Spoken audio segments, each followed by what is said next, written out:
कोशिश आप करना कि वो कौन सी ताकतें हैं समाज की जो किसी को पूजा पाठ के लिए, हवन के लिए उस समय रोक रही थी। और वो दिन मैं भूल नहीं सकता हूँ जिस दिन मुख्यमंत्री आवास को गंगा जल से धोया गया था। मुझे कोई आज समझा दे, कोई जागरूक समझदार इंसान मुझे ये समझा दे कि किसी मुख्यमंत्री के घर को गंगा जल से कैसे साफ किया जा सकता है। मैंने लोकसभा के चुनाव में मैनपुरी में देखा कि बहुत सारे लोगों ने प्रतिमा को धोया था।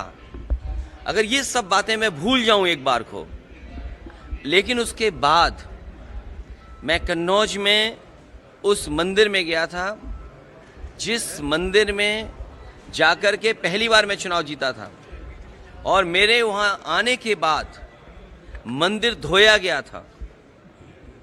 सोचिए, आप कल्पना कर सकते हो, जब आप चंद्रमा में जाना चाहते हैं, इलेक्ट्रॉन्स की बात कर रहे हो, डिजिटल इंडिया की बात हो रही हो, विश्व गुरु, अमृतकाल, विकसित भारत, और आप गंगा जल से धोएंगे मंदिर को।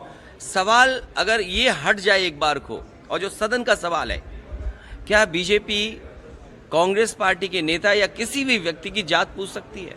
हम और आप लोग कभी व्यवहारिक मजाक करते हैं तो उसमें चलो एक बार को कोई बात मजाक में चली जाए, लेकिन सदन में जो शब्द का इस्तेमाल हुआ था, मुझे तो ये लगता है अनुराग ठाकुर जी को कहा गया है कि 99 बार गाली खा करके आओ आप सदन में, तब आप मंत्री बनोगे। और जाति का सवाल जिसको जानना है, बाबा साहब भीमराव अम्बेडकर जी की किताब एनिमिलेशन ऑफ कास्ट, एनिमिलेशन ऑफ कास्ट जरूर पढ़नी चाहिए। अगर कोई इस सदन में, और जिस विचारधारा से हम लोग जुड़े हैं, नेताजी जुड़े रहे, डॉक्टर राम मनोहर लोहिया जी की विचारधारा को लेकर के जा रहे हैं, उन्होंने जाति तोड़ो की बात कही थी। इनके पास अगर कोई व्यवस्था हो जिससे जाति तोड़ी जा सके, बीजेपी के लोग बताएं कि जाति तोड़ो आंदोलन जो डॉक्टर राम मनोहर लोहिया जी ने चलाया था और समाज में एक परिवर्तन लाने की कोशिश की थी, क्या जाति तोड़ो आंदोलन का उनके पास कोई दूसरा है विकल्प? और फिर जिसको जाति को लेकर के शिकायत और दिक्कत और परेशानी हो, उसे आज ही किताब खरीद लेनी चाहिए मंडल कमीशन की, और उसकी प्रस्तावना पढ़नी चाहिए।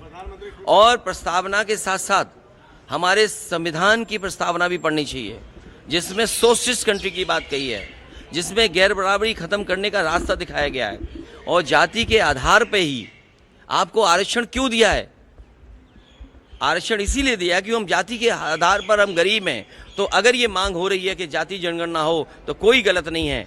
हमारे बहुत सारे फैसले और बहुत सारी नीतियां तभी अच्छी बनेंगी जब जाति जनगणना हो जाए और समाज को ये पता लगे कौन कितनी आबादी का है, उसको उस हक और सम्मान के साथ उसको उसमें मिल जाए। और सबसे बड़ी बात है, भारतीय जनता पार्टी के लोग घबराए हुए हैं पीडीए की लड़ाई से। ये पीडीए से घबराए हुए हैं, क्योंकि एनडीए को अगर किसी ने पटका है तो पीडीए ने पटका है। और जो लोग कहते थे एम बाई गठबंधन, एम बाई गठबंधन, हमारे पीडीए ने एम बाई को हराने का काम किया है। इसका प्रधानमंत्री जो अपलोड कर रहे हैं अनुराग ठाकुर के स्टेटमेंट को, उसमें कुछ उनके लिए कहा है कि वो 99 बार इस तरह का कहें सदन में, तब वो मंत्री बनेंगे।